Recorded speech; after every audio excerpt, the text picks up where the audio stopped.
was the longest of long shots. A low-budget boxing movie with a no-name star. You're less than nothing. Nobody knew who Sylvester Stallone was. You're completely nobody. From a script written in a spiral notebook. I couldn't believe it. Really quite stunning and tender and remarkable. And against all odds, it became a hit. I think anybody who read that script said it's a boxing movie, you can't make money. Winning Oscars and spawning a 6-part film franchise. I don't think anybody expected it to be what it turned out to be, which is a film for the ages. Amazing. That's a victory for every little guy out there. That's all they want to do is go the distance. Not just a hero, but an icon. Rocky was a symbol of heart and hope. A no-luck palooka who inspired millions around the globe. I was outside of Rome, and this one kid, he goes, "Mountain of muscles! Mountain of muscles!" It's this symbolism of never give up and that your dreams can come true. But behind the scenes, the making of Rocky and the entire series was a saga as unpredictable and tumultuous as the films themselves. Its hero and its creator, one and the same. One, an actor and writer. The other, his fictional alter ego. Both would take a beating along the way. There was a tour de force of hospital visits. I mean, Jesus, they was named the Wing after me. There doesn't seem to be any line between Stallone as an actor and Rocky the character. As much as I like to say, oh, Rocky the character, it's me. As Rocky became a series, both the star and the boxer would take on tough odds and tougher foes. From the sequel... It's Apollo. Who'd you expect? I was hoping it wouldn't show. Ha! To the opponents of Rocky 3, 4, and 5. I am ranked #1. One! I'll fight him anywhere, anytime, for nothing. Get your hands up, man. You need an interpreter? It's time to go to school. You're gonna lose. I'm not gonna knock you out this time. I'm gonna put you through the street. And finally, 3 decades after the original, Rocky Balboa. Over 30 years, Rocky and Stallone would rise and fall and rise again. Stallone's life story parallels Rocky. This is really him. He's had lots of ups and downs, but you can never count him out. Pulling in over $1 billion, it became one of the most successful franchises in movie history. But Rocky was never a sure thing. And even after a string of successful sequels, the last film was almost as much of a struggle to launch as the first. A lot of work went into it. I mean, there was a lot of blood, sweat, and tears. It was not a cozy, comfy set. It was like doing the first one. Everything was going against it. This is a story of triumph and defeat, of taking hits and being knocked down, but getting back up and fighting on. This is the story of the Rocky Saga.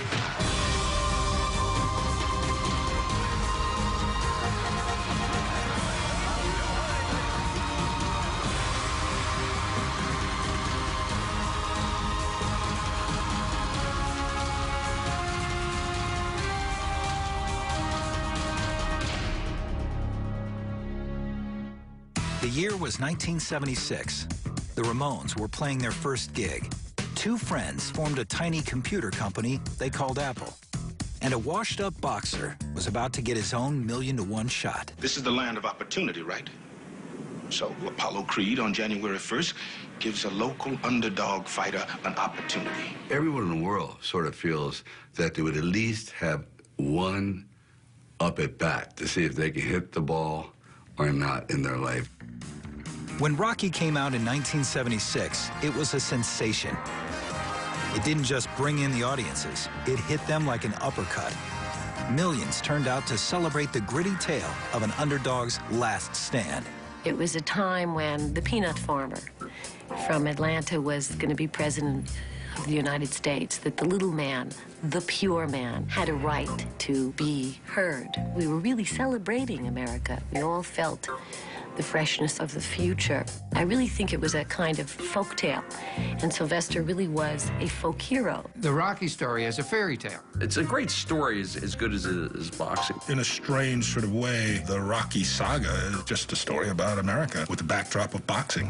Over 30 years, 3 Oscars, 6 films, and $1 billion in box office, Rocky would connect with its audience again and again. But for the star, the films themselves would be a fight each step of the way, skirmishes that mirrored the life of its hero. a two-bit brawler named Rocky Balboa. You're a bum! You know that? You're a bum! Rocky is such a well-meaning and good character. Like, there's no point where you think this guy's terrible or he clearly has deeper, darker issues. Rocky falls for shy, introverted Adrian. She reminded me of Laura in The Glass Menagerie. Tennessee Williams, this kind of woman of enormous shyness. Together, Rocky and Adrian make the movie much more than a fight film. It's the tale of two misfits who find strength in each other. It is very much a love story. Very, very much a love story, but it's a partnership. Adrian is the sister of Rocky's best and perhaps only friend, surly alcoholic Paulie. Just one of the sharply drawn supporting characters. He is sort of, in a way, the negative reflection of what Rocky could be. You are able to see how a person from this neighborhood who does not find the same success that Rocky does could be very embittered and very unhappy. Times are running away from him. The life is running away from him. And he strikes out at anything he can. Working as hired muscle for a loan shark, Rocky's been written off by everyone, including veteran trainer Mickey Goldmill. You know, I've been coming in for 6 years. The 6 years you've been sticking it to me. I want to know how come.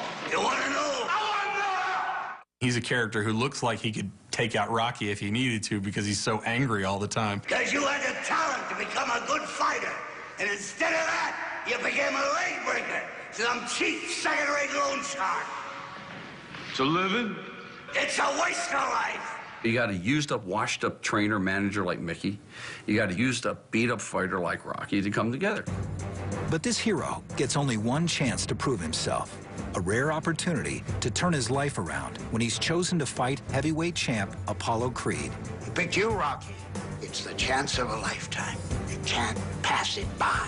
Well, Apollo Creed seemed to me to be a compilation of Ali and all the great heavyweights at that time. This character was a showman, was a salesman, was pretty bombastic, very smart, articulate, but at the same time knew how to play the game. Against a champion of Apollo Creed's caliber, Rocky knows he has no chance. All I want to do is go the distance. This is within my grasp. I can go the distance with the champ. I can't beat him. I can go the distance with life. With the support of Adrian and Mickey, Rocky puts his heart and soul into that one fight.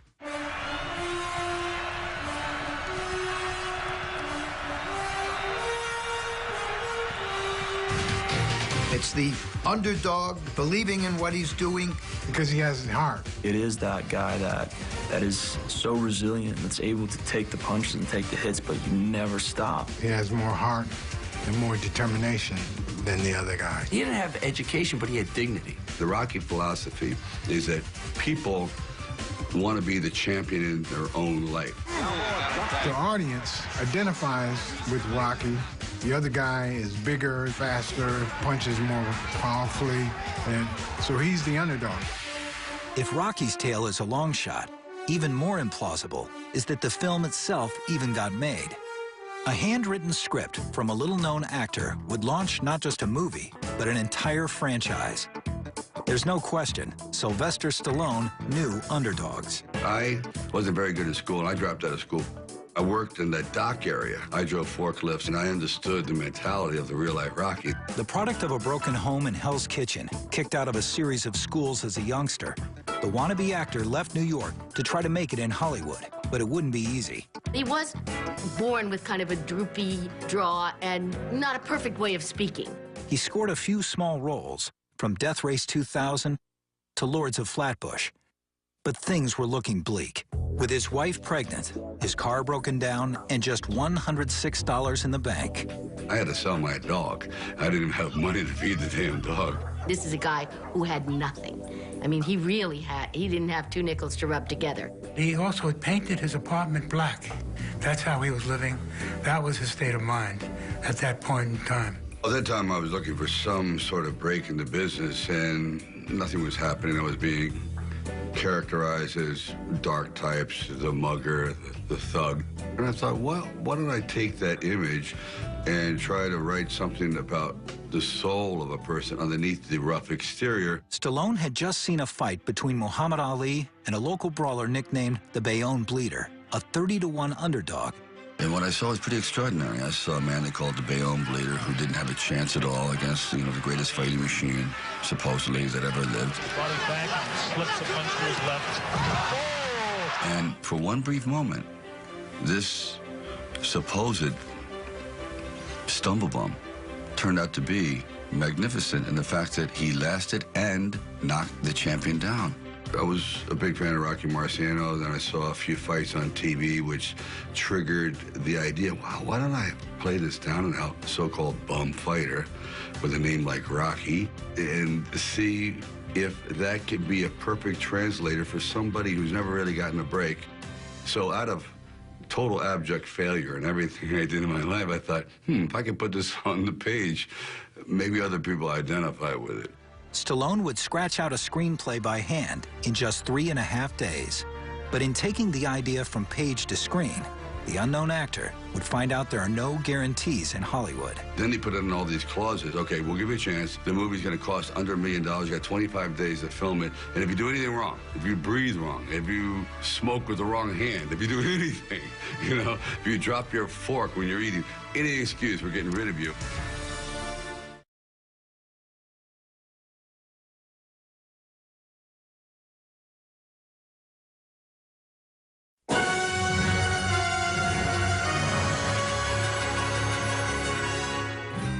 In 1975, with his career going nowhere, out-of-work actor Sylvester Stallone decided to create a dream role for himself, a down-and-out boxer named Rocky Balboa.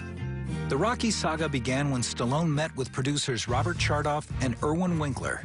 Bob Chardoff and I had a deal at United Artists. I was auditioning for acting jobs that were very far and few between. So he came into the office. He was such a fascinating guy, so interesting, so funny, so bright.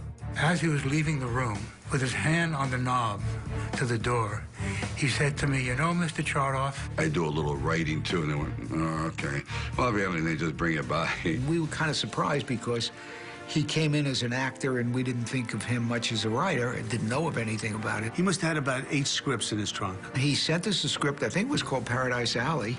And we liked the writing a lot, but didn't particularly want to make that the story. So he said, I have this other story. If I write it, would you guys promise you'll read it? I said, I got to strike when the iron is hot. So I knocked out a script. It just went very quickly, run in like 3.5 days. 3-4 days went by, and he came back with 80 pages. Winkler and Chardoff loved the script. After some rewrites, they told United Artists they wanted to make it. I was lucky enough to get a copy of the script and read it on a plane, actually, coming back from New York, and recommended it to our guys to do. The studio was fine with the script, but not so hot on the unknown actor. They said, this is great, okay, fine, thank you very much, and leave. I said, no, I have to do this because this is really my story. It's my autobiography, and I'll never get a chance like this ever again. It's like building or tailoring a suit for yourself. It fits you, and you're never going to find that off the rack in your life again. It's just going to never happen. I just said, this is it. I have to go for broke. Stallone insisted that he play the washed-up fighter. He refused to sell the script unless he got the starring role. The script was brilliant. And everybody that read the script loved the script. We had confidence in the script more than him. We just really, really loved the script. And so we said, why not? We'll take a chance. Can you imagine then putting your bet down on someone by the name of Sylvester Stallone if you never saw him or heard of him? It just was, from the point of view of United Artists, a big gamble. That was just through sheer bullheadedness and naivete. I didn't realize how really hard it is to make a living in this business at that point. He wasn't your standard-looking leading guy. He was kind of muscular. He slurred a little bit. Guy talk like that. Executives at United Artists weren't sure they wanted to make an expensive boxing movie with an actor no one knew. I can't remember the exact number, but I think it came in originally at 2.5 or thereabouts. We thought that was too expensive. When the producers knocked the budget down to under $1 million, it gave them the right to cast it any way they wanted. You've got to go with your instincts. This was a fascinating, intelligent, funny guy who looked like a street kid, and yet he went to school in Switzerland, who had stories to tell and ideas to express that I found very interesting and worth pursuing. Still, executives Arthur Krim, Robert Benjamin, and Eric Pleskow decided to screen Lords of Flatbush before greenlighting Rocky and Stallone. As Eric tells the story, he ran the film. Arthur, walking out, kind of liked the film and said, you know, it's strange, that guy's blonde. And Eric said to him, what's wrong with that? He said, you know, Northern Italy, they have a lot of blondes. Italians have blondes, too. They thought Stallone was Perry King. So they bought the picture thinking that Perry King was Rocky. Of the three who was there, Henry Winkler, Stallone, and Perry King, he's the only one that looked like a star who could carry a picture. It was a mistake that opened the door for the entire Rocky saga. With the right actor attached, the film now needed a director. A draft got to John Avildsen, director of Save the Tiger. An old friend of mine, Gene Kirkwood, told me about Rocky, said it was about this boxing. I said, boxing? Not for me, I'm not interested in boxing. Well, second or third page, the guy's talking to his turtles, Cuff and Link. Oh, the domestic turtles. The one on the top is Cuff and the other guy's Link. Yeah, they make good soup. I was charmed. I thought it was a great character study and a love story. I didn't think it was about boxing any more than Gone with the Wind was about the Civil War. He had just made a picture called Joe, which was a low-budget movie that both Irwin and I liked very much. John was the right guy. He was very character-driven, and Rocky's a character-driven movie. The director was aboard, which left one big challenge for the producers. The issue really was on casting, who would be in the movie. Finding the right actor to play the heavyweight champion Apollo Creed would prove to be a challenge. We wanted a real boxer. I wanted a Ken Norton, and then he came in, he was huge at the time. You knew he was big when you could see his veins through his shirt. Another boxer they considered was former undisputed heavyweight champion Joe Frazier. He got in the ring with me, and we started to move around. And truthfully, in 11 seconds, I had 4 stitches, clash of heads. I went, this is not going to work. I need someone not as proficient at smashing skulls. The search continued, and dozens of actors were interviewed, including one former football player. We had been through everybody. Then finally, Carl Weathers walks in like 10 o'clock at night. I walked in at the end of a Friday, as I remember, in typical Hollywood cattle call. And I was introduced to the producers. He's all full of bluster, and you're talking like that. Okay, where am I supposed to sit? And I was introduced to the writer. And I'm sitting back behind the desk just watching this whole thing. And he's reading the lines, and I'm reading back with them, the director's over there. At the end of that, the writer was seated. I was standing. And then at the very end, he goes, I'd do much better if I had a real actor with me. So who's playing Rocky? Because he is guilty. And the writer, as it turns out, was also the star of the movie, Sylvester Stallone. Yeah, so you got to hire this guy. I mean, he's the most arrogant, pompous, incredibly gifted, beautiful. I mean, as the character, it's perfect. For Weathers, the key to Apollo was figuring out how to create the right kind of adversary for Rocky. The job for me was, how can I make him an antagonist without making him a villain? How do I find the humanity in this man? That's what my job is, regardless of whether he's supposed to be the good guy or the bad guy. You dislike him because of what he's saying, but you like him because of how smart he is. He's working it. He knows exactly how far to push it. The role made Carl Weathers a household name, and the character lasted all the way through Rocky IV. Apollo Creed became a part of the landscape. Meanwhile, Stallone and the producers knew just who they wanted for Mickey the Trainer. I'd written it for Lee J. Cobb, who I thought was brilliant and on the waterfront, and he had the part. And then the director goes, okay, let's turn to page 16 and read. He goes, excuse me? I had Lee J. Cobb come in for the Mickey role and asked him to read, and he became very indignant that he didn't read. He goes, I've done about 60 movies. John said, you buy a Rolls Royce, you still want to drive it around the block. Because the last time I read was for a radio show in 1936. So if you want a disc jockey, you should hire one. I don't read. He looked at Sly, and he said, if I could write like you, I never would have been an actor. And he walked out.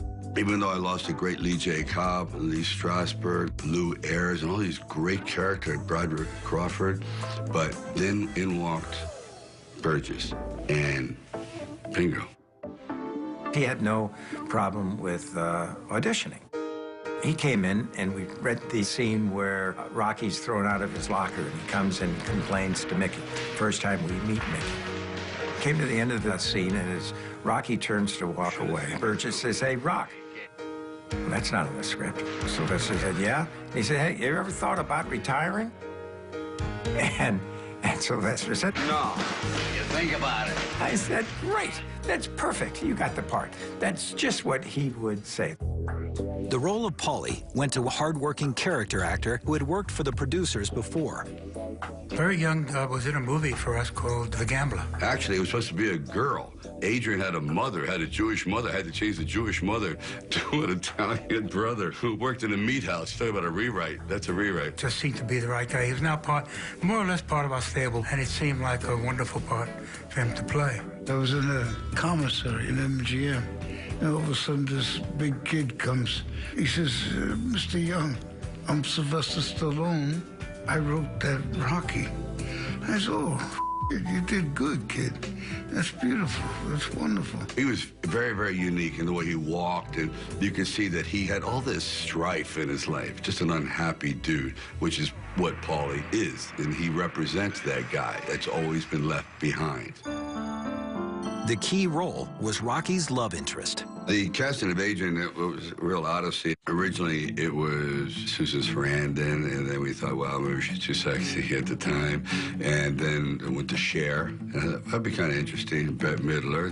Carrie Snodgrass had come in and auditioned very well, and we had decided she could have the part, but her agent wanted too much money. I wanted her badly. I said, here, take my entire $360, you know, take my whole salary. It was back to the drawing board. Just days from rolling cameras, the part of Adrian was still uncast. So at the last second, we're desperate, and in walks Talia.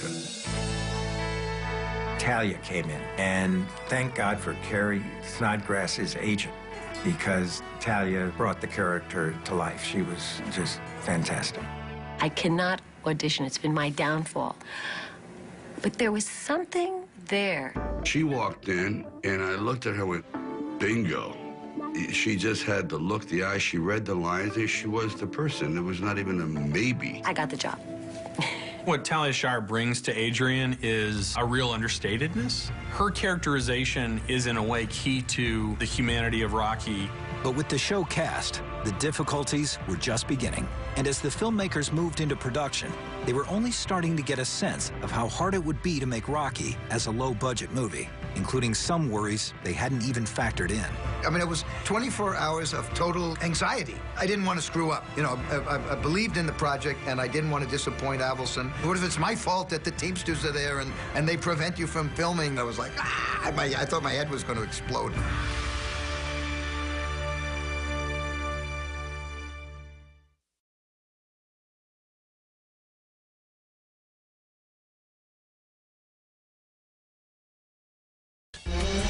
In late 1975, with the cast and key players set, Rocky moved into production. An uphill battle was just beginning. With a budget of $950,000, there was no room for frills. I always used to feel we got the food and the lunches that were left over from New York. You know, we were kind of dealing with our own clothes and our own costumes. Those clothes that you see were from my closet, you know, some of them, and I still have them. You know, it was a do-it-yourself film. It was really like a gypsy company. We had one motor home that we catered in, the wardrobe, and then the bathroom was at the way back. Nearly my introduction to Stallone was walking into that motor home in the freezing cold. And I said to him, does the bathroom work? And he said, yeah, don't sling any iron in there, you'll be all right. Because of the lack of money, the team had to move quickly. The entire film had to be shot in less than a month. When you have a budget of $1 million, you have no time to waste. I believe there was even one day there, we did 60-some setups in one day, and that was like, it was going like that. We didn't repeat a lot of takes. And there was little room for error. But sometimes the limited budget was actually an advantage. The lack of money caused a lot of good things to happen. We hadn't shot Rocky and Adrian's first date yet, which was about 6 or 7 pages of yakking, and it took place in a cafe. And I had suggested to them that would really be the kiss of death. We decided that we'd take them ice skating. We're going to have a bunch of extras populating the rink. So we can't afford all the extras for the ice skating rink. And I said, what if the place is closed? That's why there are no people there. And they convinced the attendant to let them go. Well, hey, I want you to do me a favor. You can see she ain't feeling too good, so if you could let her on the ice, I'd appreciate it. You know, wait for a few minutes. 10 minutes, $10. I think the scene is much more romantic and unique and has a lot more charm than if there were a bunch of people bumping into each other in the background. Two lost souls, alone in an empty rink, barely holding each other up. It would become the perfect metaphor for their relationship. You like the way I skate? Despite the small budget, this kind of authenticity was crucial to Stallone and Avildsen, which is why they wanted to shoot on location. It needed a town that was also an underdog town. Philly was real. It was all still real and unseen. Imagine Rocky not being filmed in Philadelphia. It would have been a total schlocko movie. First of all, we needed to cut corners on the film, and we thought it might be easier to do if we're out of the jurisdiction of various organizations. The idea was to film in Philadelphia as long as we could until the unions found out about it. We were a very, very small group in Philadelphia, and I don't know if we ever would have been caught. Lloyd Kaufman, who was the production manager on the job, made all sorts of stuff happen, and it went very well. I had to do everything kind of quietly, because what if the Teamsters found out? So I was like, no, I don't want to, I don't know nothing. Don't break my legs. Production began in November of 1975. It was the first day shooting a Rocky in Philly. They were looking at a camera shot, and he got down on the ground. And he was looking up. He took a star. Now he has to do it. He goes, this is it. If I don't do it, it'll never happen again. Stallone didn't quite realize what he was letting himself in for. Almost immediately, on location, a small training montage took on a life of its own. There was just a few things in there. Punching the bag, and hitting the heavy bag, and jumping rope. I went, that's it? Like, oops. I said, wow, why don't we use Philadelphia? The little montage became an epic series of shots across the city, one of Rocky's signature moments. We did scores of them running around chasing Stallone as he worked out in pre-dawn, you know, up Broad Street, across the railroad tracks, past the old ship, the Moshulu. We ran for miles, everywhere, up and down hills, and none of that is choreographed. We see, hey, that's interesting. You're in the middle of Philadelphia is a sailing ship. Just jump out and run. Okay, fine. And when you look at that shot of him running alongside the ship, he is fast. I mean, he put on a burst of speed there. We were in a van, looking out the side of a van, and can I say, holy that's what the driver said when he saw this. It was good. Sylvester was in great shape, and he was very athletic. He, you know, didn't mind running around a lot. As athletic as Stallone was, what really elevated the training sequence was the iconic music. Music that almost didn't get made. A minuscule budget meant several established composers passed on the project. They turned it down because it was a $25,000 package deal. The whole budget was like under $1 million, about $950,000. The music budget was $25,000, all in. $25,000 for everything. You pay for the musicians, the studio, the tape, the parking lot attendant, everything. And you get to keep whatever's left. Bad as it was, this was a deal young composer Bill Conti couldn't pass up. He worked fast, with some real creativity when it came to making ends meet. The way you make it worthwhile is that when the director says, well, are we going to see the movie? I says, I'm so sorry. I couldn't afford a projector and a projectionist. So no, we're not going to see the movie. And then to the musicians, when we said, all right, we're going to rehearse this. All right, you ready? Take one. Can we hear it back? No, it was very good. Let's move on. So in 3 hours, we did all of Rocky. With so much on the line, it was a valuable 3 hours. I'm supposed to make you think, even though I know the end of the movie, that he has a shot.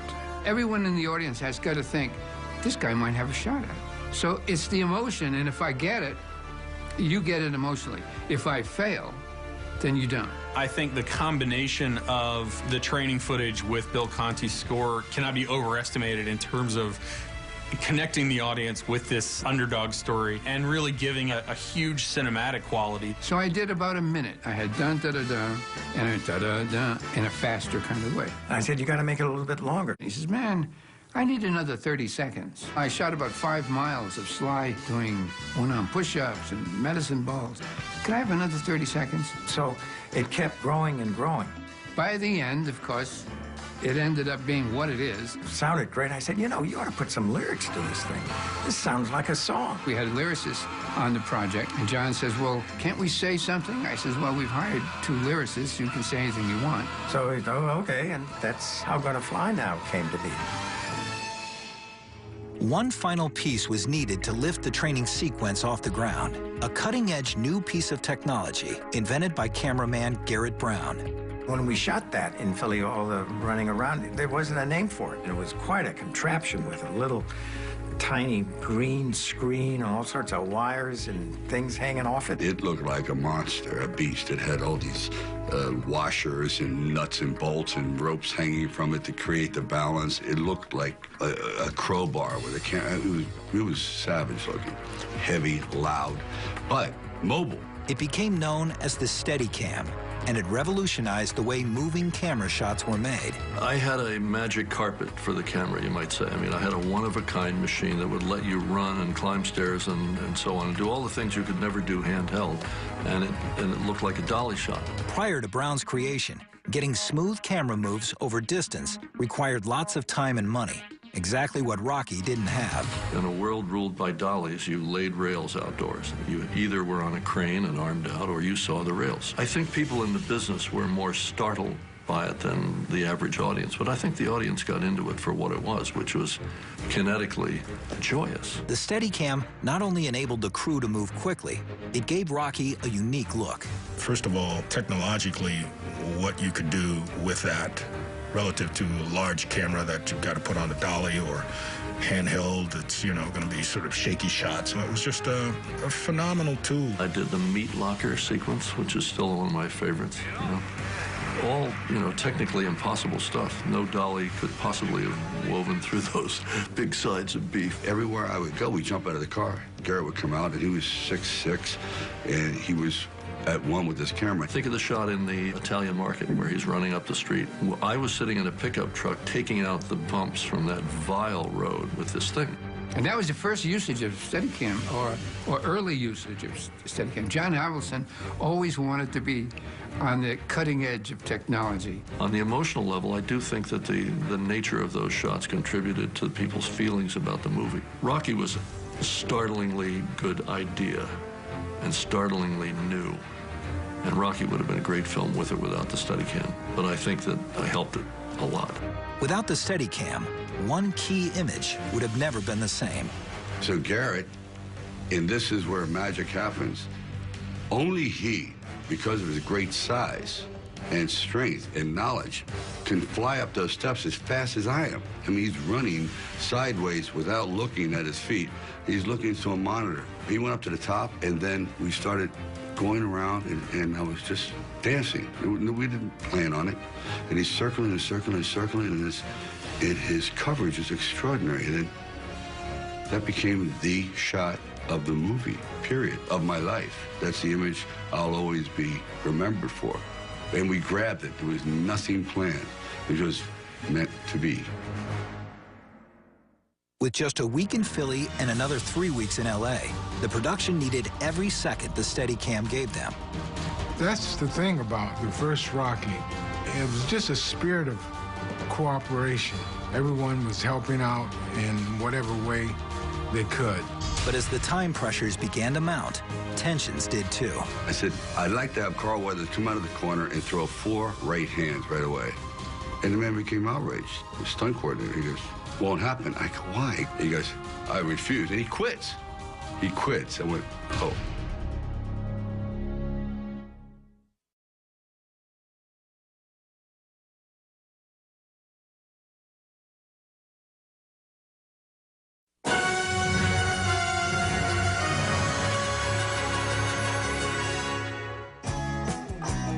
With filming underway in late 1975, stars Sylvester Stallone and director John Avildsen knew that one thing would make or break this boxing movie: the fight scenes. But there was a problem. Neither Stallone nor Weathers knew how to box. And I asked Carl, after he met with Sylvester and Irwin and everybody, I said, do you have any boxing? Of course I had.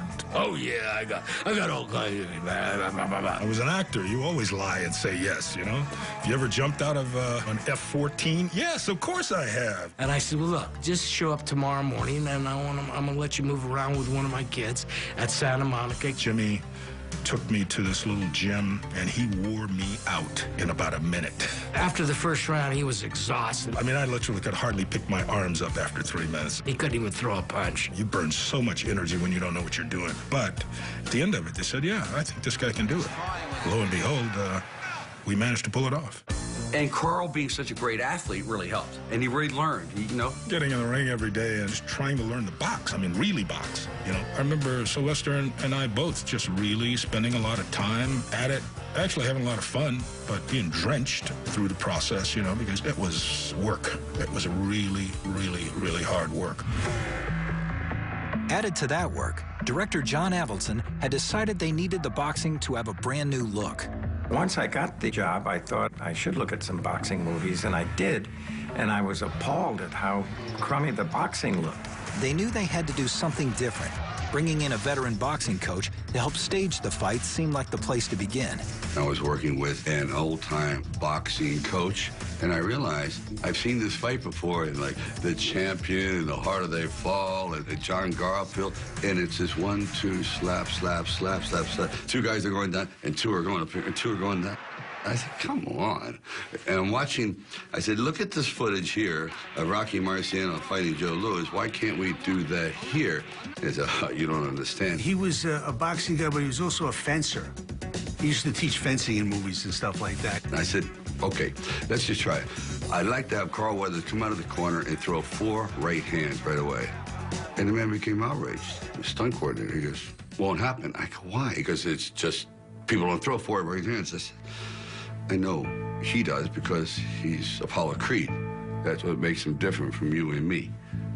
He goes, I refuse. And he quits. He quits. I went, oh. So now they're looking at me like I'm really arrogant. Like, what do you know? And you just had the best guy. His name was Paul, I want to say. Paul Stater and George Wilbur, they were authorities in boxing as far as the film industry is concerned, but not as far as I was concerned. And he quit. And he had done every big boxing film there was. Oh, boy, this is not happening at all. He was like a traditional type of stunt guy, and that's why that didn't work. So I thought, why don't we write it down? You learn dialogue, why can't you learn physical dialogue? Why can't you learn body language? And I said, Sylvester, why don't you go home and write this thing out? Lefts, rights, this guy gets down, the other guy gets up, whatever you want, write it out, and we'll learn that like a ballet. We choreographed the entire fight. You had to really work this thing out because you're now not only learning to do this and do this well, but you're doing it for camera, and you're doing it to look right. The movie maker is interested in keeping the audience's attention, and the audience doesn't want to see someone circling the ring for 3 minutes. They want to see some action. They want to see punching.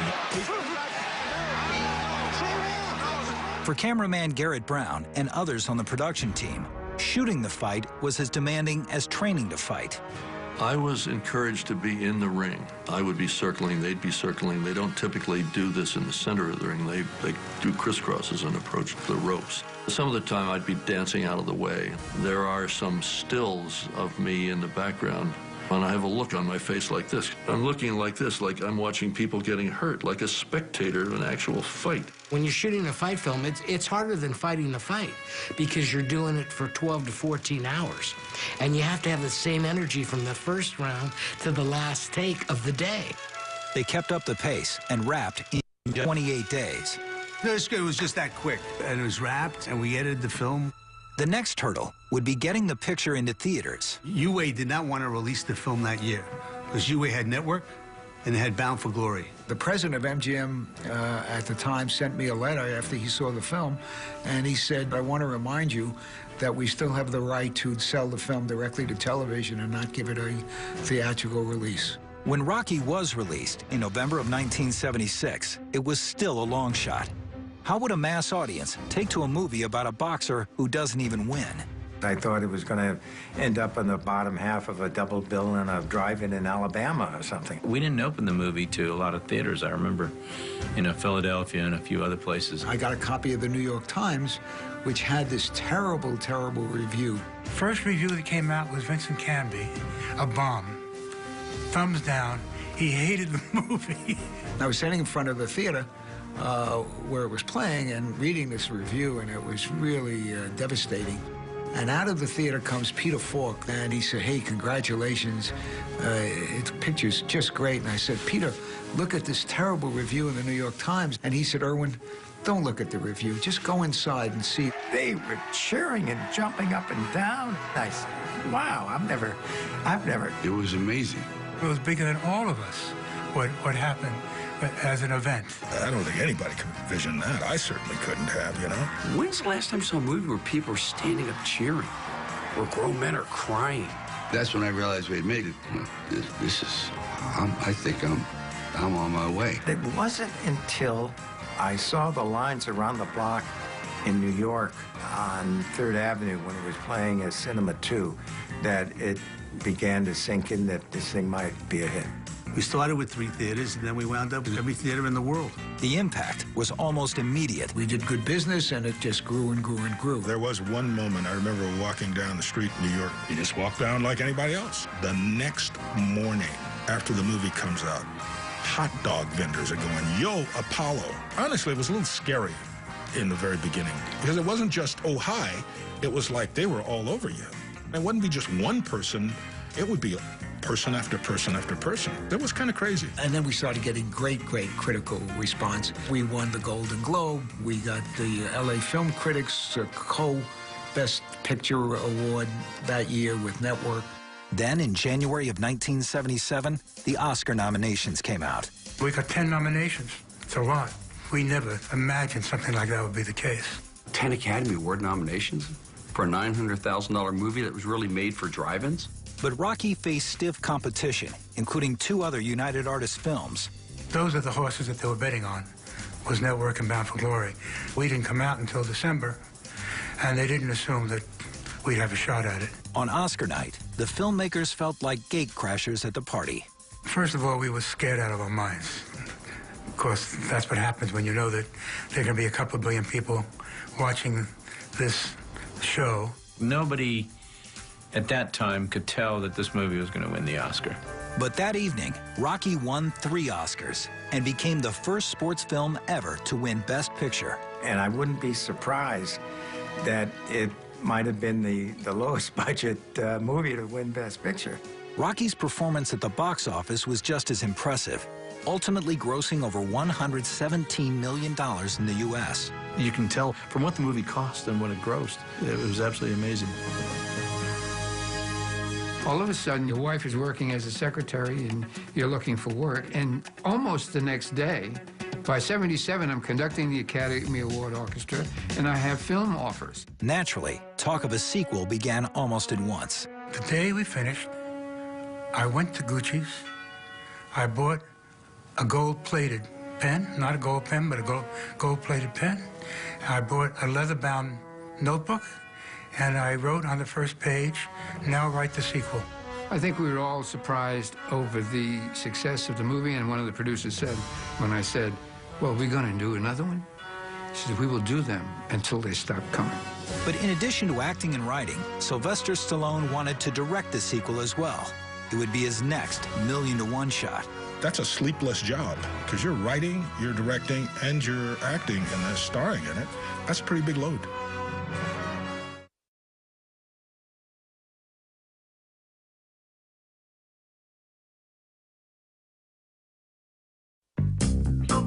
In 1976, a low-budget movie about an underdog boxer had made its star and writer, Sylvester Stallone, into an overnight sensation. My God, I made it. I made it, Ma. Top of the world. All of a sudden, it was like, boom. There wasn't anywhere we could go after Rocky came out that people weren't screaming and yelling for him and following him. It was a phenomenon. Everybody was talking about it. It was the movie of the year, to say the least. And, of course, they're going to make a sequel. The studio at this point was very anxious to make another Rocky. We were very anxious to make a movie called Raging Bull. The studio didn't want to make Raging Bull at all, and we kind of waved the flag of Rocky II in their face to get them to be a little bit more forthcoming about Raging Bull. I dare say if not for Rocky, there'd never be a Raging Bull. After Rocky's success, Stallone and his manager wanted a big check. Jeff Wald at that point was his manager. And I remember him walking into my office and saying, okay, we want to do another Rocky. We want $1 million and 5% of the gross. I wanted to readjust his points. I said, Jeff, just leave my office. He was so mad at me when he said, I'm going to put my cigar out on your face. You know, if you can't find the door, I'll just open it for you. I didn't take it personally, by the way. At the time, $1 million was a lot of money. Well, on the first movie, he'd only gotten $75,000 to do the movie, which included script, acting, the whole deal. I thought going from 75 to $1 million was a little bit of a stretch. This negotiation went on for months and months and months. But when the heads of United Artists left to form their own company, Orion Pictures, the new management finally struck a deal for Rocky II. I think he got more than $1 million after we left, so it all turned out well. They agreed to a reorganization on the points. Sly really got rich off that. With the dollars in place, there was still one key sticking point. Director John Avildsen was not available. And he had asked me to do Rocky II, but I had gotten involved in another picture and said no. I think people expected John Avildsen to be the director of Rocky II. While Avildsen was busy on pre-production for Saturday Night Fever, Stallone decided he wanted to direct, but his track record was limited. And they said, no way, what does he know about directing? Stallone had tried his hand at directing on Paradise Alley, but it had bombed. Everyone always thought that Stallone was in over his head. He was used to that from when he was a kid. He's a hoodlum, he can't do anything. But producers Chartoff and Winkler knew how essential Stallone had been in the making of the first Rocky. He was involved with every aspect of the film. That's why we had no problem with the thought of him directing the second one. So they struck a deal. Stallone would direct Rocky II. Reprising their roles in the sequel were Carl Weathers as Apollo Creed, Talia Shire as Adrian, Burt Young as Paulie, and Tony Burton as Apollo's trainer, Duke. As writer, star, and now director, from the start, Stallone's plate was full. That's a sleepless job, you know? That really is, because you're writing, you're directing, and you're acting and then starring in it. That's a pretty big load. But even before filming, there were problems. While overdoing it on the bench press, Stallone ripped a muscle, requiring a change in the script. I tore my chest where I had to have it connected with a piece of nylon, so it literally cut a window in the bone, and they stitched the pec back up. That's why I always had these veins coming across afterwards. That's why in Rocky II, the whole movie is you're going to fight right-handed, because I couldn't use his hand. Switch now to southpaw anyway, will you? No tricks, say switch it. And he goes, in the last round, you're going to switch up and catch him off guard, which is, of course, a little far-fetched, but the reason was either cancel the film or do this whole other sort of style. So, you know what? Again, another disastrous occurrence, but it turned out to be great for the film. With a budget of $7 million, Rocky II was bigger in every way. More sets, more extras, and a lot more expectations. When we did Rocky II, there were 9 trumpets, 9 trombones. The orchestra was huge. I had more porta potties with a bigger budget. That was good. We only had one in Rocky I. Barely that, even. By the time the second one came out, we had a full auditorium. So now you can start to shoot from above and really show the crowd, which is important. The fight in Rocky II is, I think, vastly superior than the first one. The script, as you recall, had to be different on 2 than 1 because he wasn't an anonymous, lowball guy, anymore. Swarms of people were chasing him.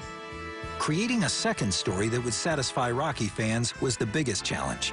For Stallone, the pressure was on. Unlike the first Rocky, where there's sort of an upward trajectory, the majority of Rocky II is a downward trajectory. You're sort of watching him going, what are you doing? The sequel begins moments after the end of Rocky. Apollo, feeling his win should have been more decisive, challenges the boxer to a rematch. Any place, any time. Rocky, a rematch. Rocky decides to accept Apollo's challenge, and a fired-up Rocky throws himself into training. For Stallone, working hard as an actor and director, there was another striking parallel between himself and his character. Just like Rocky, Stallone was driven to prove he wasn't just a one-hit wonder. The epic finale drove home the truth that neither Rocky nor Stallone were down and out anymore. But the key moment of the ending posed a huge challenge for the new director. The idea that he wins the second one, we had some problems there because at that time, Talia Shire was tied into another movie. Stallone couldn't film Rocky and Adrian together for the big scene. He had to film her separately, months later, and hope for the best. That's why she's at home watching it. But again, it worked out great. Because at the very end of the fight, when Rocky goes, "You're Adrian, I did it," through the TV. Yo, Adrian! Even I get misty. Rocky II went on to become the second highest grossing film of 1979, earning over $200 million worldwide. It was a TKO for Stallone and his boxer. The fact that he was triumphant at the end of the movie only prompted people to want the next installments even more so than they wanted Rocky II. But this new triumph was about to put a whole new kind of pressure on Stallone and his character, and the stakes just kept getting higher. I could even see people coming in, trying to get a piece of him. Do this for me, do that for me. It was like he had just won the $1 billion lottery, and the world was after him.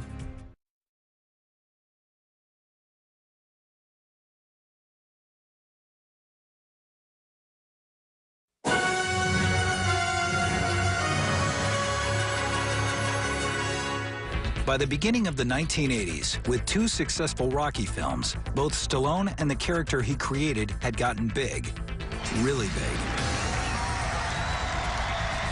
Everywhere we went, they chant Rocky. Rocky had made Stallone famous. Rocky II had made him rich. The boy from Hell's Kitchen was reaping the benefits of fame on a world stage. We went to the Oval Office together to see Jimmy Carter. We went to see Ali Spinks fight. It's like being a kid in a candy store when you succeed in Hollywood. And it was a great candy store. I mean, we were in a restaurant in Washington, D.C., and a really expensive, fancy restaurant. Some girl came up, lifted her skirt with no underwear right at the table, and she was beautiful. It was no wonder that Stallone was caught up in his celebrity, living in the white-hot glare of the cameras. So here's a guy who grew up, wasn't part of the mainstream. Suddenly everyone was telling him, "You are the handsomest, most talented, sexiest guy on the planet." It's overwhelming to have that many people saying, "You're great. Yes, yes, yes, yes, yes," to anything you wanted.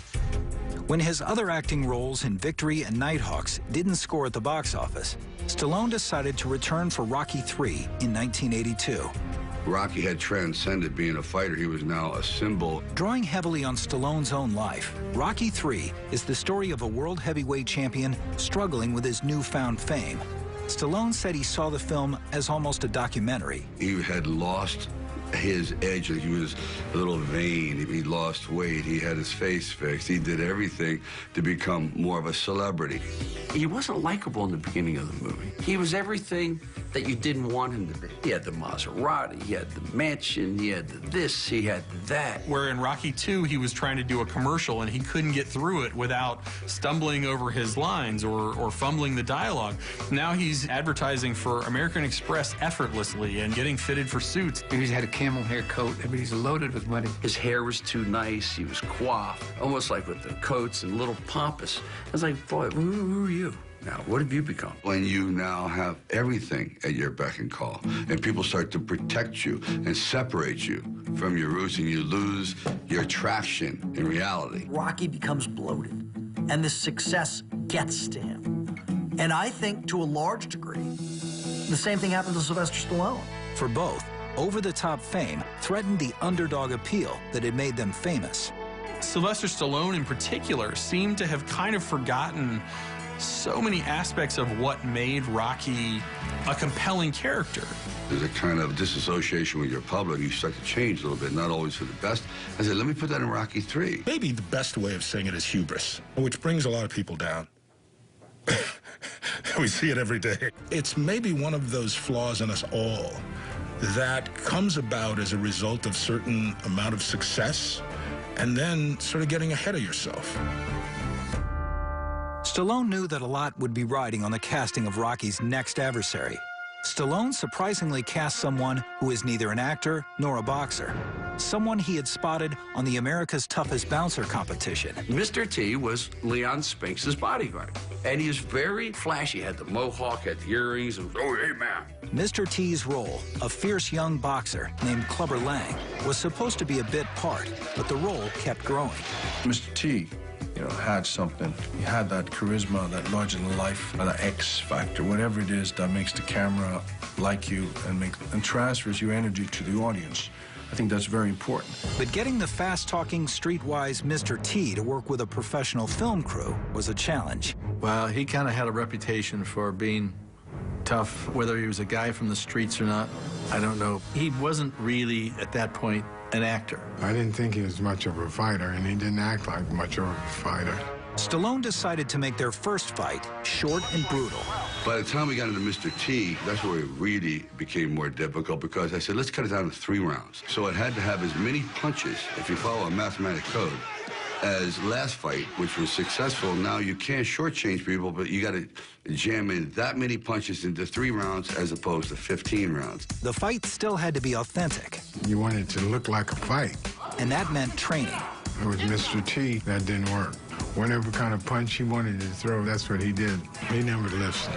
And one of those things where you have to maybe call him a couple times to get to the set because don't realize the importance of doing it. Although Sly was very good at getting people to do things. He had an urgency that he could look people in the eyes and they would understand. Despite his inexperience, Mr. T channeled his oversized persona into a genuinely menacing foe. So, Clubber Lang, what's your prediction for the fight? Pain. When they meet, Rocky suffers 2 of the biggest losses of his career at Clubber Lang's hands, a sudden knockout and the death of his trainer, Mickey. We did it. We did it. We did it. When he died in the movie, I said, maybe I should have put him on life support. I hated to get rid of him, really. He didn't like going either. I could have kept him bedridden for another movie or so. After the loss, Rocky needs help. Enter former antagonist Apollo Creed. Gotta get that look back, Rock. Eye of the tiger, man. Eye of the tiger, come on. And eventually he lost, quote, his eye of the tiger. A tiger is one mean animal. You throw that tiger in the ring with any other cat, and he will make mincemeat out of him. That means the killer instinct. Eye of the tiger. I've been walking around with that saying in my mind since 1970. I just heard it somewhere. I said, Eye of the tiger. 15 years later, I used it. After a pep talk from Adrian, Rocky becomes reinvigorated. Apollo thinks you can do it. So do I. But you gotta want to do it for the right reasons. Training would make Rocky leaner than ever before, and Stallone, too, who reportedly trimmed down to a startling 2.8% body fat. He risked to get so cut up in Rocky III, they actually got sick. You can't hold 3% body fat for that long. You go into cardiac arrest. Rocky manages to outbox Clubber Lang and reclaims his title. Rocky III seemed to have taken both Stallone and his hero to the limit. But it wouldn't be long before both were pushed even further. It was brutal. Let me tell you, those shots, I ended up in the hospital for 5 days.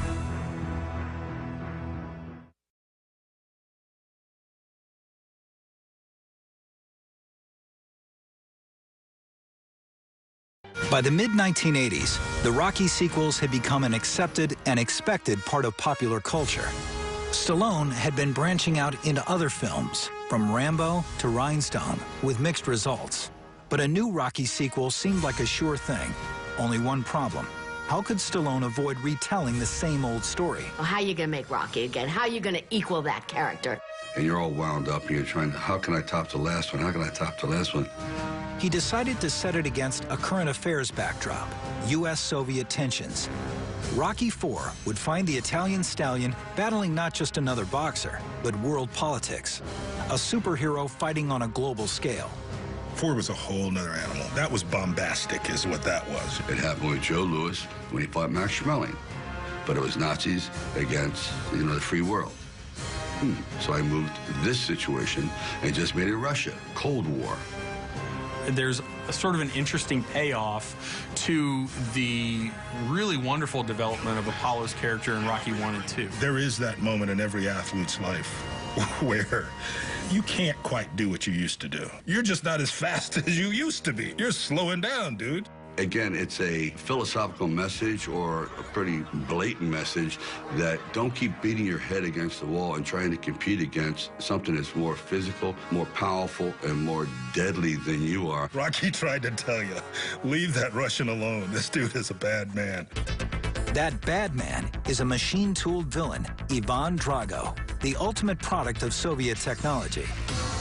To play him, Stallone would find a diamond in the rough, a Swedish student, model, and karate champion turned actor, Dolph Lundgren.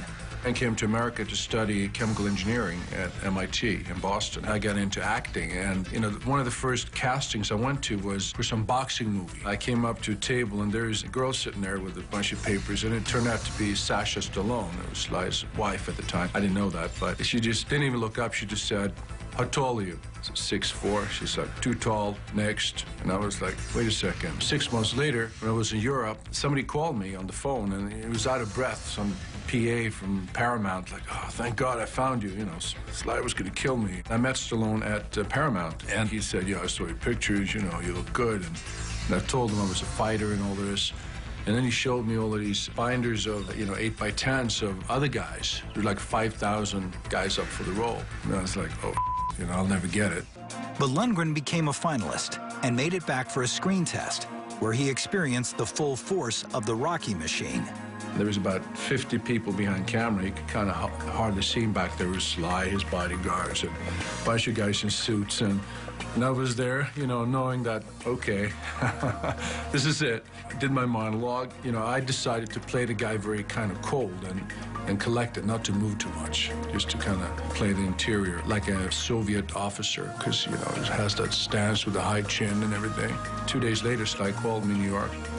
He got the role. With the villain cast, production began on the fourth Rocky movie. Where the original was low budget and no frills, this one was a full-blown extravaganza. 4 was as much fun as you could possibly have as an actor. Apollo is set to fight the Russian machine, and the buildup is pure Las Vegas. Glittering lights and dazzling costumes, showgirls in tuxedos. That was so insane. And I had so much fun with all that. And I'm down on that platform, and I rise up into the light, because it's kind of metaphorical for me of getting introduced to Hollywood. And also I can see my face there when I see myself, 27-year-old kid, actually reacting to being in this casino in Vegas. And Stallone, Carl Weathers, James Brown, they're all in there. And I think the look of my face is priceless, because it's real. There's no acting there. It's just a Swedish kid becoming a movie star. The pageantry of the fight between Apollo and Drago was dramatic, but it was the fatal ending no one saw coming. Insisting his friend Rocky doesn't stop the match, Apollo is killed in the ring. It's not just a matter of him dying, it's a matter of a person who is so proud and unable to acknowledge his own limitations that he would put himself in a literally life-threatening situation in order to hopefully prove that he is still as good as he ever was. Thought, well, when Apollo goes down, number one, I don't want to catch myself, because that gives it away. And then I was doing this little twitching, as I went down. And the doctor really thought I'd gotten taken out. He comes up running to me and, "Are you okay? Are you all right?" "Yeah, man." He saw the twitching and he thought I'd been tagged, man. So it worked. It worked. If he dies, he dies. Ivan Drago wasn't exactly known for his verbal abilities in that movie, but he could fight. To avenge his friend's death, the All-American Rocky comes out of retirement and travels to Russia for an unsanctioned bout with Drago. The fact that it had the whole Soviet thing going on, the stakes were higher and your patriotism was tested and so forth. Rocky IV makes a pretty interesting social statement about sort of the relationship between the USA and Russia at that time, which I think it very consciously was trying to make. Stallone also set out to take the film to a new level of boxing authenticity, even if it meant enduring a particularly brutal training and fighting regimen. I trained harder probably for that than I trained for the others, because Dolph was so damn much bigger. I trained with Stallone for 5 months. We trained twice a day, 6 days a week, weights in the morning and boxing in the afternoon. Usually I'd end up getting the worst of it. A lot of it happened in the training, during the training montages, running up those hills, slipping on the rocks. A couple times we almost took falls that I thought could have been fatal. I was surprised that Stallone, who was 10 years older than me at the time, still is, but he was about 35 and I was 25, that he actually was able to do that. Because, you know, for a 25-year-old fighter, 35 was like, forget it, you're over. You know, in my world, by 30, it's over. So I was impressed by him, I remember. To make the boxing as realistic as possible, Stallone decided to film the first part of their fight with real sparring. Taking the storyline a little too close to reality, Dolph Lundgren delivered a near-fatal blow to his director. That was the most hellacious. That was brutal. Let me tell you, those shots. He would tell me to hit him harder or, you know, more body shots, you know. Dolph hit him so hard, he moved his heart. I ended up in the hospital for 5 days. He hit me so hard in the heart that it was called a pericardial sac that was starting to swell around my heart. And Dolph's an incredibly powerful guy, believe me, and powerful. It was just devastating. So next thing I know, I'm on a low altitude flight to St. John's Hospital and put on in intensive care. He was a tough guy, but maybe I did hit him too hard, I don't know. But Stallone and Rocky would both survive and soldier on. Everybody should change. Каждый может измениться. Lundgren felt his character change in that pivotal moment as well. On the Frankenstein myth, the monster turns on his creator. Sly had that in the script. He's kind of been used by the system and that he's feeling a bit bad about some of the things they make him do. And when he does turn on his creators, it comes from his inner pain of being manhandled and being brought up to be this perfect specimen. The message and the lavish production values won fans over and made Rocky IV the most successful film in the series. Stallone did a great job as a director. The fight scenes are very, very good, even when you look at him today. It's like he was at the top of his game. Rocky IV would pull in $300 million worldwide, making it, at the time, the highest-grossing sports film ever made. With so much money on the line, it wasn't long before Rocky V was looming on the horizon.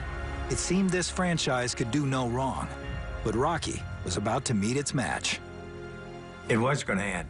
Rocky dies. He takes his beating from Tommy Gunn, and he's gone.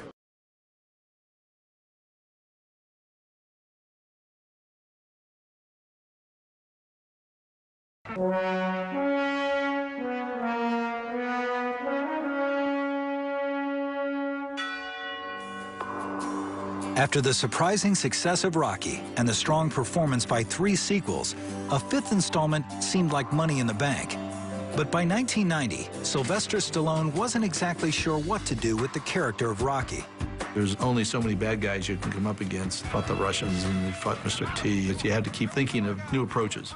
The audience itself wasn't sure it wanted to stick with this superhero boxer. Honestly, I think by 1990, audiences had just tired of Rocky. I mean, he'd been around for almost 15 years. Stallone and his hero were both facing tough odds at the start of Rocky V. Both were former champs, now well past their prime. The question became, was anyone still in their corner? And I think film fans felt burned on Rocky IV, had tired of Stallone to a degree, so they summarily rejected Rocky V. Rocky V was an attempt to reset the saga and return the character to his roots. His fortune wiped out, Rocky brings his family back to the old neighborhood. Unable to box due to injuries, Rocky takes on a young protege, Tommy Gunn, played by real-life boxer Tommy Morrison. So far, we've had 1, 2, you've had Carl Weathers, 3, you had Mr. T. He goes, I need something different, just to change it up a little bit, again. So I said, man, I've been seeing this kid coming up on ESPN. This guy's like knocking dudes out straight. I mean, he can bang, good-looking, handsome, blonde-haired kid. Tommy Gunn later turns against his mentor, and the two face off, not in a climactic boxing match, but in a vicious street brawl. I ask most people, the diehard Rocky fans, I go, why don't you like Rocky V? Because he didn't fight in it. There's a street fight. He didn't fight, you know, in the ring. That's what bothered a lot of people. He had fought in the ring 4 times. I thought this was a really good idea, fighting in the street. It was interesting, but I think it was anticlimactic compared to the other fights, and that was a mistake on my behalf. I thought it might have worked, but once I saw the fight, I went, no. There's a certain kind of pageantry. The fight wasn't the only experiment. In an effort to recall the grittiness and magic of the original, Stallone and the producers brought back the Oscar-winning director from the very first Rocky. He wanted to recapture lightning and ball, and he hired John Avildsen. Avildsen had gone on to direct the very popular Karate Kid trilogy, but was never able to reach the level of success he had with Rocky. Sly felt he just didn't want to work that hard. And so the natural guy to bring in was Avildsen. I think he just didn't want that much responsibility. I think he was very active at that point, making quite a few films, and didn't want to spend 9 months of his life in a post-production editing room trying to figure out how to put the pieces together. It's a different time, it's a different vibe. You know, everyone's older, and the movie just didn't work. It just didn't work, and it was very disappointing. By the time you get to a 5th film and you have him mentoring another boxer and trying to ease Rocky, much less audiences, sort of out of the world, the superheroic world of Rocky 3 and 4, I think they had just tired of it. Director Avildsen believes the film ran into problems because of another issue. He loves Stallone's original script, which called for a risky and potentially powerful conclusion. It was going to end. At the end of that, Rocky dies. A beautiful scene. He takes his beating from Tommy Gunn and with his head in Adrian's lap, and he's gone. I thought this was going to be the end. I thought Rocky's going to die. It was incredibly depressing to write. In Hollywood, it's probably a bad idea to kill off a character that's as iconic as Rocky. He was going to go out that way in somewhat of a blaze of glory, and he was going to die on the steps of the museum. About 2 weeks in, the head of the studio calls, and he says, oh, by the way, Rocky doesn't die. I said, why not? He said, well, these people don't die. James Bond, Batman, Superman, they don't die. When the studio got its way and kept Rocky alive, the director believes it undercut the movie. When you took that away from the story of the guy dying, what, you're not going to go and see Rocky die? That's an event. But if he doesn't die, there's no event. It was like a Shaggy Dog story. It was very unsatisfying. Instead, Rocky wins the street fight against Tommy. The boxer survived, but Rocky V was a critical and financial casualty. The dilemma with Rocky V, to a large degree, is that he left the ring. Predicted to be one of the biggest hits of 1990, Rocky V only earned $40 million in U.S. box office sales. For Stallone himself, it came as a shock. While his intent was to bring the Rocky character back to his roots, the actor was far from where he had been in 1975. I just don't think he can go backwards. Some felt Stallone was distracted during the filming. They wondered if he had lost his passion for the role. Sylvester wasn't a starving actor anymore. He had a line of people waiting to sell him things, do things for him, and it was hard to find the time to shoot the movie. So it wasn't the same thing. And I've always told him, I said, every time you direct your own thing, it always works. Every time you try to bring someone else in because you want to go out and play golf, it doesn't work. I kind of think he thought the 5th one was the end of it completely, you know? And so he really didn't give his heart like he gave the other pieces. Whatever the cause, for its creator, its hero, and its audience, Rocky V represented a low point. I don't think anyone's ever been disappointed in a Rocky movie, other maybe than Rocky V. Rocky V was the inevitable downside. I just think the Rocky V script wasn't as good as the others. I think some of those movies were made to get paid. Everybody grabbed for the money, and we all went our way with a couple of dollars. Clearly, like its hero, the franchise was not invincible. Given the critical and commercial failure of Rocky V, it looked as though the saga had come to an end.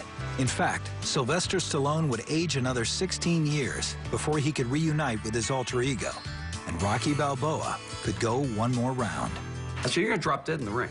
You know, you're not Rocky 1, you were 29, 60.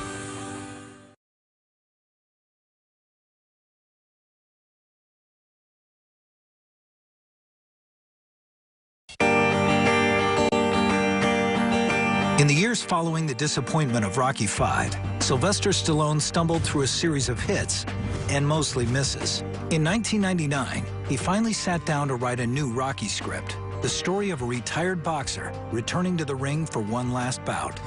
But no one was interested. I said, this is a good one. This is a really good one. And they said, no, never. Over our dead bodies. The last one was turned down twice.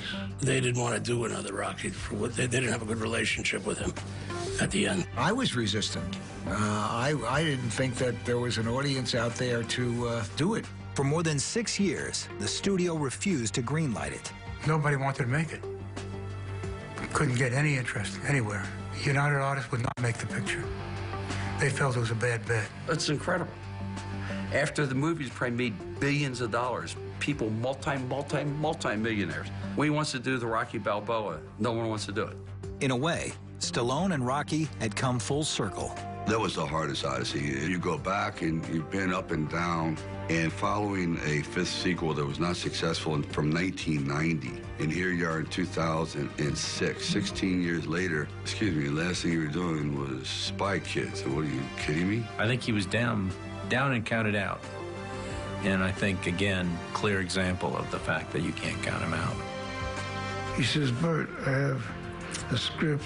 They turned me down at MGM, but I want you to read the script. Tell me what you say would matter to me. So I read it. I called him up. I says, we must do it. It's beautiful.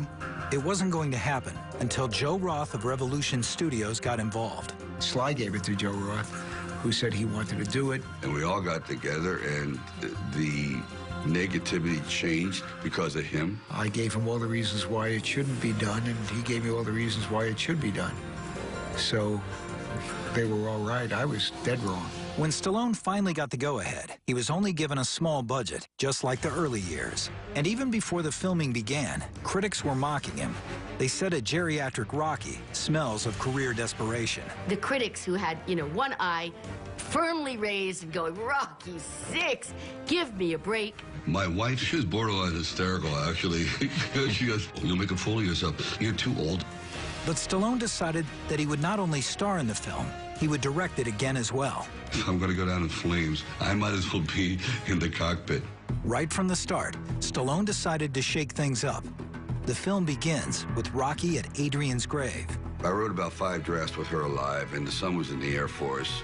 And Rocky goes, I want to fight again. And I went, wow, this is not that interesting. And I thought, if he's going to be devastated and back to less than zero, where the audience will be behind him and follow his drama, then the most precious thing in his life has to be gone. Wait a minute. The movie opens and she's dead? The whole idea of having a fold-up chair hidden in a tree so you can sit there and talk to your wife. Because he had nobody. Now I had the basis for a film. Just estrangement and loneliness and isolation and grief. In Rocky Balboa, an older Rocky, now retired and widowed, is trying to find his place in a new world, running a restaurant and working to repair his relationship with his son, played this time by Milo Ventimiglia. When I come here, you don't feel so comfortable, and I certainly don't want to do that. It's where the drama lies of these two characters, and of course, having Adrian not around anymore, and the heartbreak that Rocky has. He's alone. He doesn't have anybody. Everyone's going to have this fight someday in their life, this emotional battle. It's about loss, and it's about embracing the future when everything you love is gone. It's just this biggest fight of his life. When offered an exhibition match against Mason the Line Dixon, Rocky agrees to fight the champion. And I think it was also a metaphor for him. Yeah, hey, I'm not done yet. For Stallone, this comeback tale had personal meaning. The story of an older guy coming back in had resonance. It was about defining what age is and when somebody's finished or not finished.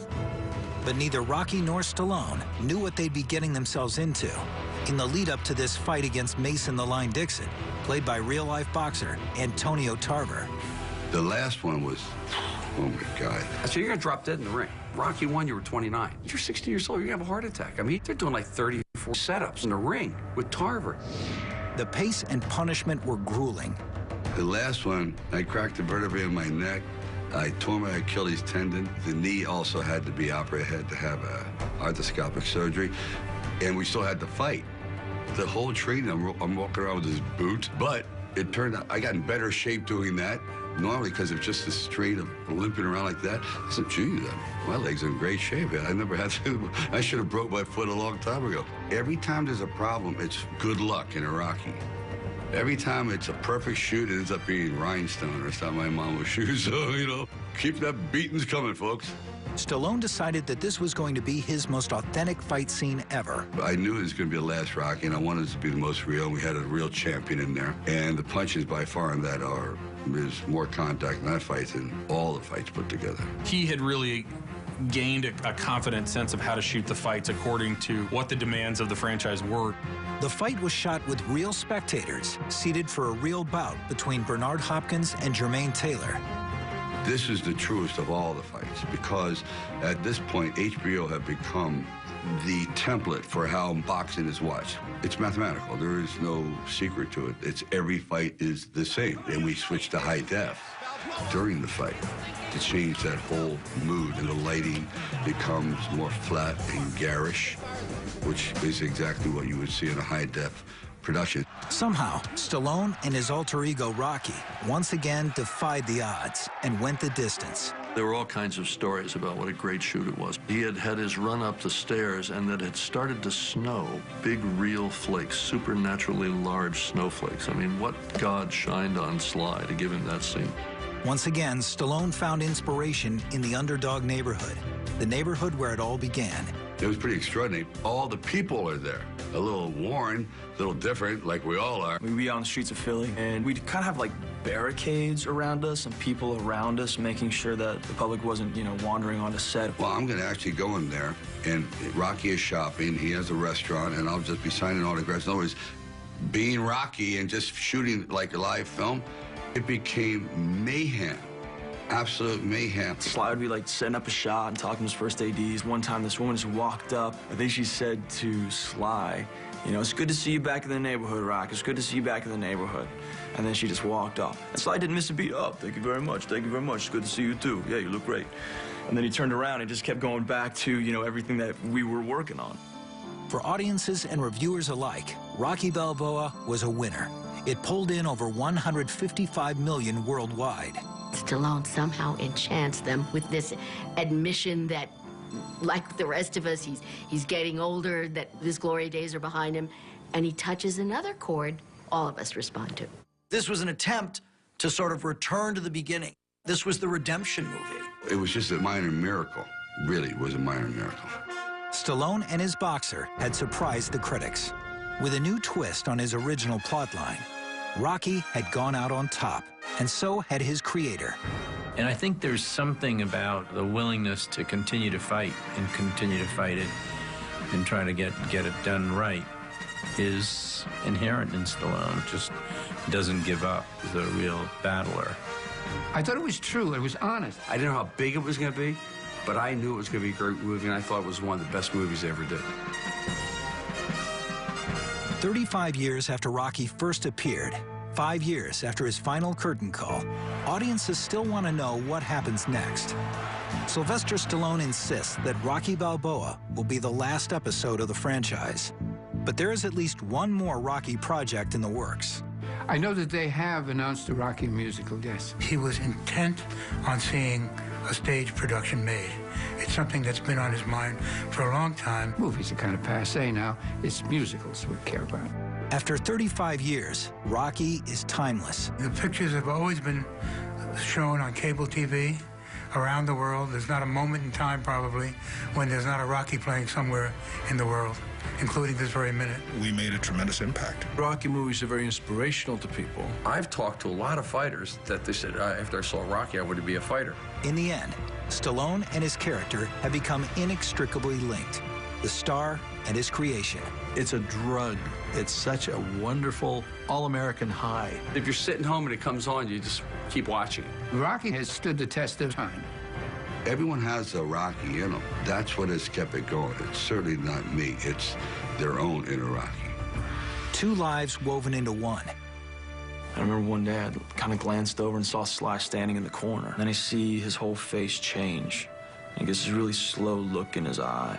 He went from Sly to Rocky in, a matter of moments. It's been this extraordinary ride to be able to have gone through all these films. But it ain't about how hard you hit. I think that the movie's parallels life. It's about how hard you can get hit and keep moving forward. Sly Stallone's real-life struggle made the on-screen story that much richer, that much better. How much you can take and keep moving forward.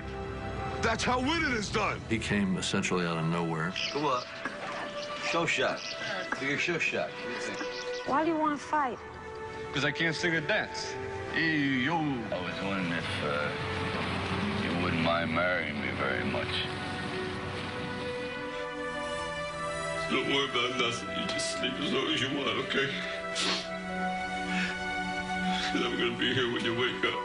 Would you be interested in fighting Apollo Creed for the World Heavyweight Championship? His success just kept growing and growing and growing along with the character.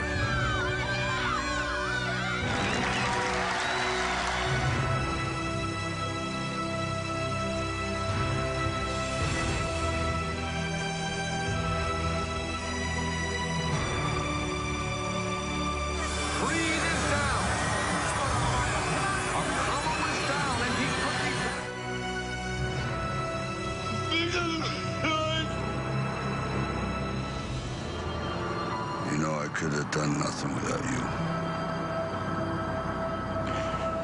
Yo, Adrian, we did it.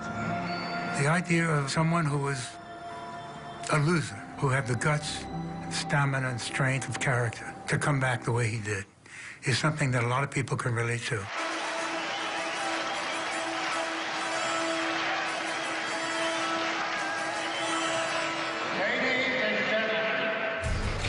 Go for it. In the ring and in real life, Rocky and Stallone. 2 lives, 1 message. As much as I like to say, oh, Rocky the character, it's me. I mean, it's basically who I am in a lot of ways, because you can't fake it for 37 years. A message of endurance and heart.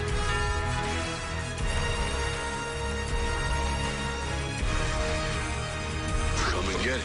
Come on.